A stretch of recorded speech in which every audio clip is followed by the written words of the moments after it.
দিনের পর দিন লড়াই করে তৃণমূলকে ক্ষমতায় এনেছিলেন শুভেন্দু অধিকারী, বর্তমানে বিজেপির মুখ্যমন্ত্রী।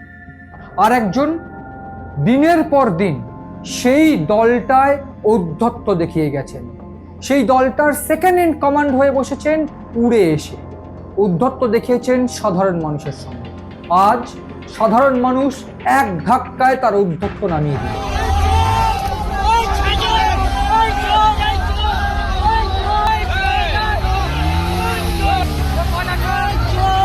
বুঝিয়ে দিলেন অভিষেক বন্দ্যোপাধ্যায় কোনোদিন শুভেন্দু অধিকারী হতে পারেন না। বুঝিয়ে দিলেন শুভেন্দু অধিকারী অর্থাৎ মুখ্যমন্ত্রী তার থেকে লক্ষ যোজন রাজনৈতিক দিক থেকে এগিয়ে।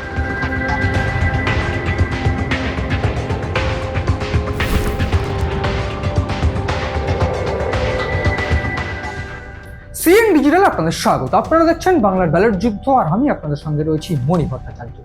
শুরুতেই যেটা বলবো, অভিষেক বন্দ্যোপাধ্যায় আজ সোনারপুরে গিয়েছিলেন। সোনারপুরে যাওয়ার পর তার উদ্দেশ্যে চোর স্লোগান, তাকে একেবারে শারীরিক হেনস্থা, তাকে উদ্দেশ্য করে জুতো, তাকে উদ্দেশ্য করে ইট ছোড়া হয়। প্রাণে বাঁচতে, মাথা বাঁচাতে, মান বাঁচাতে তিনি হেলমেট পরে নেন এবং হেলমেট পরে তিনি সেই এলাকা থেকে বেরোনোর চেষ্টা করেন। তারপর সেখানে একেবারে শিডিউল্ড প্রোগ্রাম ছিল, যেটা সোনারপুরে তৃণমূল কর্মীর বাড়ি যাবেন, মৃত তৃণমূল কর্মীর বাড়ি যাবেন, সেটা তিনি গেলেন এবং সেইখানে গিয়ে কার্যত একেবারে ঢুকে রইলেন, বেরোলেন না আর।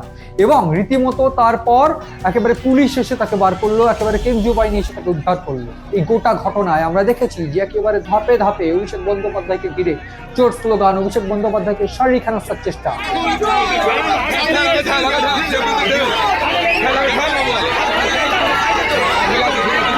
এবং অভিষেক বন্দ্যোপাধ্যায়কে বুঝিয়ে দেওয়ার চেষ্টা করা হলো যে একেবারে আর্যিকর কাণ্ড থেকে তার উদ্ধত্ত সবটাই তিনি উড়ে এসে জুড়ে বসে দলের সঙ্গে, দলের থেকে তিনি করেছেন।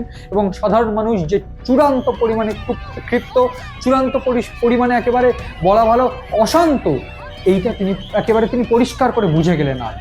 ঠিক এইখানেই আমার আজকের অনুষ্ঠান।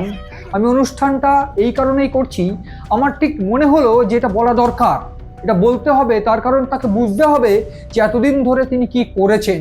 তিনি বেইমানি করেছেন, তার দল বেইমানি করেছে শুভেন্দু অধিকারীর সঙ্গে।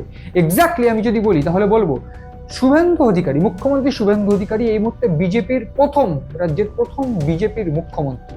এবং এই শুভেন্দু অধিকারী 1998 সালে তৃণমূল দলটাকে একেবারে বলা ভালো একা লড়াই করে, ঠিক সেই সময় যখন পুরুলিয়া, ঝাড়গ্রাম, বাঁকুড়া এই সমস্ত জায়গা মাওবাদী অধ্যুষিত এলাকা, কোনোভাবে তৃণমূলের কোনো নামগন্ধ নেই, সেই সমস্ত জায়গায় তিনি একা গিয়ে মিটিং করেছেন, তিনি একা গিয়ে মিছিল করেছেন। এবং একা গিয়ে মিছিল করে তিনি পরিষ্কার করে বুঝিয়ে দিয়েছিলেন যে তিনি এই বাংলায় বড় রেসের ঘোড়া। তিনি বুঝিয়ে দিয়েছিলেন তিনি লম্বা রেসের ঘোড়া। এবং এরপর 1998 সালে প্রথম তৃণমূলের যে সম্মেলন, সেই সম্মেলন হয় কাঁথিতে, তার এলাকায়। এবং এরপর সেই জায়গা থেকে একের পর এক লড়াই, সেটা কলকাতা হোক কিংবা যে কোনো জেলা হোক, লড়াই করেছেন। লড়াই করে ফ্রন্টে লড়েছেন, নন্দীগ্রামের মতন ঘটনায় তিনি লড়াই করেছেন। লড়াই করে এই মুহূর্তে তিনি রাজ্যের মুখ্যমন্ত্রী। কিন্তু রাজ্যের মুখ্যমন্ত্রী হওয়ার এই দৌড়ে বা এই যে পদে, সেই পদের মধ্যে ইতিহাস অনেক।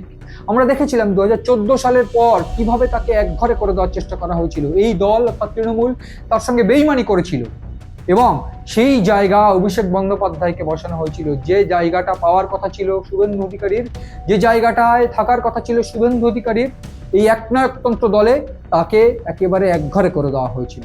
এরপর তিনি বেরিয়ে এলেন। কিন্তু যে উত্থান হলো রকেট গতিতে অভিষেক বন্দ্যোপাধ্যায়ের, সেই অভিষেক বন্দ্যোপাধ্যায় কখনো সাধারণ মানুষের জনরোষ দেখেননি।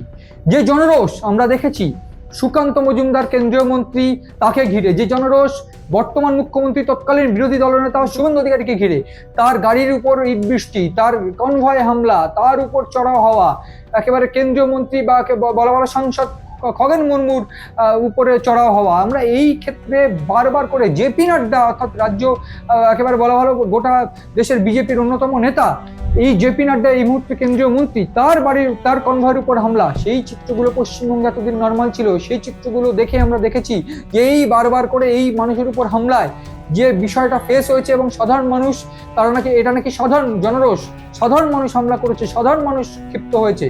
যদি সেইটা সাধারণ মানুষের হামলা, সাধারণ মানুষের জনরোষ হয়ে থাকে, তাহলে আজকেও কিন্তু সেটা সাধারণ মানুষেরই জনরোষ। এবং এই ক্ষেত্রে সাধারণ মানুষ ক্ষিপ্ত হয়ে একেবারে ক্ষুব্ধ হয়ে বেরিয়ে এসেছেন এবং তাকে ঘিরে চোর স্লোগান, তার কাছ থেকে জবাব চেয়েছেন যে কেন আরজি করের ঘটনায় তিনি যাননি বারবার করে, কেন আজ একটা দুষ্কৃতীকে বাঁচাতে এসেছেন। এই যে সোনারপুরে যেখানে তিনি গিয়েছেন সেটা একজন দুষ্কৃতী বলে জানা যায়। এবং সেই জায়গায় দাঁড়িয়ে 2020 পর বা 2021 থেকেই কিন্তু শুভেন্দু অধিকারী কিভাবে সাধারণ মানুষের পাশে ছিলেন, একেবারে বিরোধী দলনেতা থেকে তিনি সাধারণ মানুষ যখন 2021 পতন হয় বা 2021 একেবারে বিরাট আসন নিয়ে তৃণমূল জয়লাভ করে, সেই সময় বিভিন্নভাবে বিজেপি নেতাদের কর্মীদের বাড়িঘর ভাঙচুর, জ্বালিয়ে দেওয়া, ধর্ষণ, এই সমস্ত ঘটনাগুলো ঘটে এবং প্রত্যেকটা জায়গায় তিনি যান, একেবারে স্পট ভিজিট করেন, সাধারণ কর্মীদের বাড়িতে যান, পাশে থাকেন।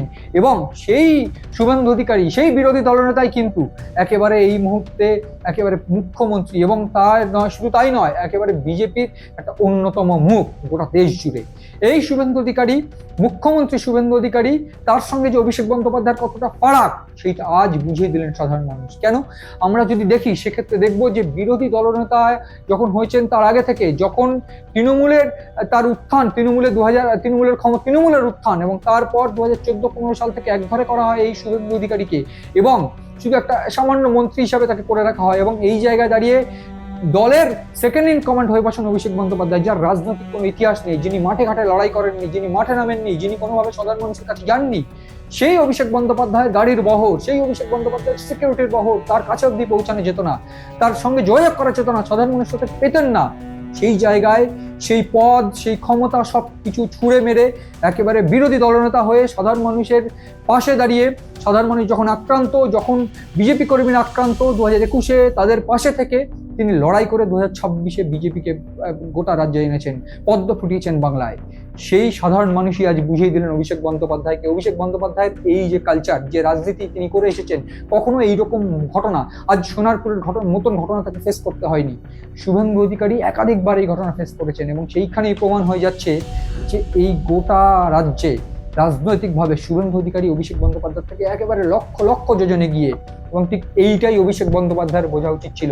এবং ঠিক এই ঔদ্ধত্যের আজ পতন হলো, যেখানে দাঁড়িয়ে তিনি তার বাবাকে অব্দি অসম্মান করেছিলেন। তিনি একেবারে কাঁথি বা বিভিন্ন ক্ষেত্রে পূর্ব মেদিনীপুর গিয়ে একেবারে শিশির অধিকারীকে টেনে অপমান করেছিলেন। সেইটা তার বোঝা উচিত ছিল যে এই শুভেন্দু অধিকারী তিনি লড়াই করেছেন, তিনি লড়াই করে তৃণমূলকে ক্ষমতায় এনেছেন। আজ সেই একই লড়াই করে তৃণমূলকে সরিয়ে দিয়ে নিজে ক্ষমতায় বসেছেন। এইটা একটা রাজনৈতিক নেতার একেবারে গুরুত্বপূর্ণ উদাহরণ, একটা রাজনৈতিক নেতার লড়াইয়ের নাম, একটা রাজনৈতিক নেতার লড়াইয়ের ইতিহাস। সেই ইতিহাস অভিষেক বন্দ্যোপাধ্যায়ের নেই। সেই জন্যই সাধারণ মানুষ তাকে একেবারে এই তার উদ্ধত্ত, যার পা মাটিতে পড়তো না উদ্ধত্তে, তাকে আজ একেবারে আকাশ থেকে মাটিতে টেনে নামালেন। এবং যেটা তিনি বলেছিলেন যে ডিজের আওয়াজ শোনাবেন, তিনি ডিজে বাজাবেন, সেই ডিজের আওয়াজ কার্যত তাকে শুনিয়ে দিলেন সাধারণ মানুষ। এখন দেখার যে অভিষেক বন্দ্যোপাধ্যায় গোটা বিষয় পুনর্মূল্যায়ন করবেন, নাকি তিনি এই শুভেন্দু অধিকারীর থেকে শিখবেন যে রাজনীতি কিভাবে করতে হয়। সে সমস্ত দিকে নজর রয়েছে আমাদের। নজর রাখুন আপনারাও সিএন ডিজিটালে।